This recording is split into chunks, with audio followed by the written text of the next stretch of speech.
volto pra o nascente. No dia 13 do mês de fevereiro, acordei bem cedo e concentrei meu pensamento. Eu me levantei e dei uma volta lá fora. Ali naquela hora me veio uma dor por dentro. Muito pensativo e eu saí pro serviço. Minha oração eu fiz, pedindo entendimento. Umas 8h30 meu telefone tocou. Minha cunhada ligou ali naquele momento. Quando eu recebi aquela triste notícia, pra mim foi difícil, me veio um desalento.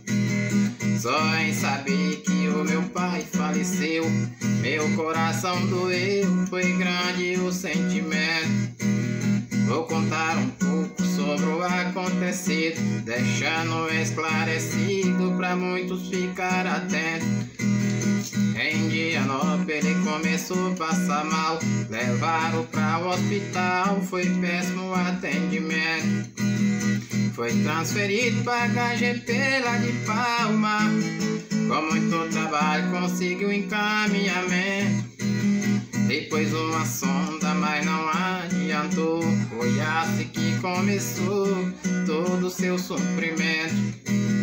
Pra UTI ele foi encaminhado para ser entubado e tomar os medicamentos. Uns 15 dias ele passou por ali e começou a reagir com 50%. E o seu estado foi ficando mais grave, nem os médicos sabem contar os procedimentos.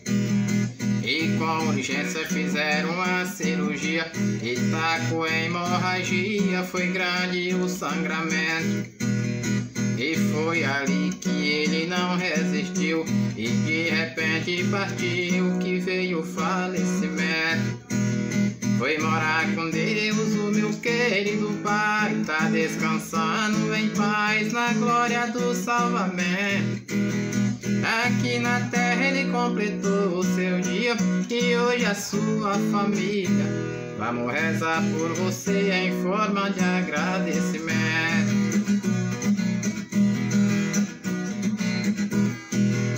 Nesse momento vou mudar minha história. Vou falar agora sobre o nosso Brasil. Nosso país aos poucos está afundando. Ninguém tá acreditando, é porque ainda não viu. Vou começar falando sobre a saúde. Se não tomar uma atitude, vai afundar o navio. Nosso governo não está importando. Parece que o ser humano pra ele nunca existiu. Nossos hospitais eu vejo o povo sofrendo e os outros morrendo, aqueles que não resistiu. Sei que não é fácil nesse nosso país, ninguém pode ser mais feliz e o culpado nunca sumiu. Muita doença no mundo se espalharam, alguma o homem criaram e assim expandiu. Vai um recado para os nossos governantes, para que eles pensem bastante, para mudar o perfil. Segue o exemplo de Pedro Álvares Cabral, que veio lá de Portugal e o país descobriu. Homem guerreiro, honesto e trabalhador, no Brasil ele chegou dia 22 de abril.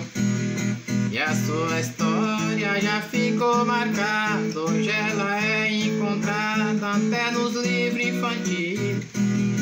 E o seu nome também ficou na história, e hoje eu canto em memória. E o seu patrimônio ninguém substituiu.